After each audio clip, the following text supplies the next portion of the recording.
Welcome to my presentation on the 4 tragic elements in the play Death of a Salesman. The concepts that I will be discussing are Peripeteia, Anagnorisis, Catharsis, and Hamartia. The first one is Peripeteia, which is defined as reversal of circumstances. The reversal of fortune for the protagonist, from failure to success or success to failure. And the text evidence for that is when Willie says, "Gee whiz, that's really something. I'm going to knock Howard for a loop, kid. I'll get in advance and I'll come home with a New York job. God damn it. Now I'm going to do it," which is on page 74 of our text. And before there can be a reversal of circumstances, the author has to establish what the protagonist situation is. Here at the beginning of Act 2, Willie wakes up the next morning. He is hopeful. He is enthusiastic. He feels revitalized. He feels that he can go into Howard's office and convince Howard to give him a New York job so that he won't have to drive 700 miles each way to sell his wares in New England. And he's had such a good night before when he feels like he reconciled with his son a little bit, and he is very, very hopeful. So the author takes us up to this great emotional height of enthusiasm, very much like the scene at the beginning of Act 3 in Romeo and Juliet, where Romeo is elated. He's just married his beautiful Juliet. He has all the hopes that things will work out, only to find out that Tybalt is looking for him and wants to start a fight. Once Willie goes into Howard's office, things change abruptly.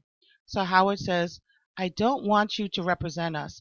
I've been meaning to tell you for a long time now." That's on page 83.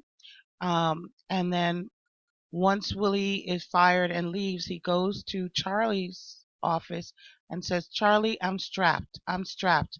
I don't know what to do. I was just fired." And Charlie says, "Howard fired you?" He's shocked. Well, this is the reversal of fortune. From Willie expecting to get the New York job and not have to travel to having no job at all is obviously a big letdown and a big change in his circumstance. Anagnorisis is the process of recognition, a point in the play during which the tragic hero experiences a kind of self-understanding, the discovery or recognition that leads to the peripeteia or reversal of fortune. So on page 82, when just before Howard comes in to fire him, Willie realized that he had lost control in front of his boss. He says, "Pull myself together. What the hell did I just say to him? My God, I was yelling at him. How could I?" Willie breaks off, staring at the light, which occupies the chair, animating it. He approaches his chair, standing across the desk from it. "Frank, Frank, don't you remember what you told me that time? How you put your hand on my shoulder?" And Frank, so Willie recognizes that he lost control. He recognizes that he wasn't himself in front of his boss and that it's not a good thing. He immediately starts thinking of his former boss, Howard's father, wishing that time was as it was in the past, and the promises that Frank supposedly made to him were kept. Catharsis. Catharsis is a purgation or emotional cleansing. According to Aristotle, the end of tragedy is the purgation of emotions through pity and fear. And purgation means a release. All these pent up emotions, feelings, anxiety are released, and you see great emotion in the characters at that particular time. It usually comes near the end of a tragedy, so it's not going to happen at in the first half of the play. It's going to happen in that last few pages of the play. And in our story, this is when Biff shares with his father that he has accepted his lot in life. He doesn't consider himself a great man or that he'll ever be a great man. He's accepted that he's just an ordinary guy and that's all he's ever going to be, which is actually very healthy emotionally for him. Unfortunately, Willie doesn't hear what his son is saying. He doesn't respond to it in the way that he should have.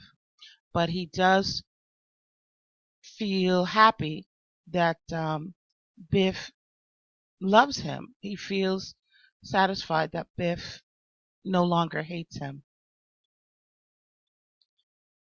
Biff also says, I am not a leader of men, Willie, and neither are you. You were never anything but a hard-working drummer who landed in the ash can like all the rest of them. I'm $1 an hour, Willie. I tried 7 states and couldn't raise it. $1 an hour. Do you gather my meaning? I'm not bringing home any prizes anymore, and you're going to stop waiting for me to bring them home. Willie directed to Biff, you revengeful, spiteful mutt. Biff breaks from happy. Willie, in fright, starts up the stairs. Biff grabs him. Biff says, at the peak of his fury, Pop, I'm nothing. I'm nothing. Pop, can't you understand that? There's no spite in it anymore. I'm just what I am, that's all. Biff's fury has spent itself, and he breaks down sobbing, holding on to Willie, who dumbly fumbles for Biff's face. Willie, astonished, what are you doing? What are you doing? To Linda, why is he crying? And the crying is the emotional release. Biff just can't fight his father anymore. He's tried so hard to make his father understand, and he's um, has no more fight in him. He's just willing to surrender, but he just wants Willie to accept him as he is for the person he is. Biff continues by saying, it says, crying, broken, will you let me go for Christ's sake? Will you take that phony dream and burn it before something happens?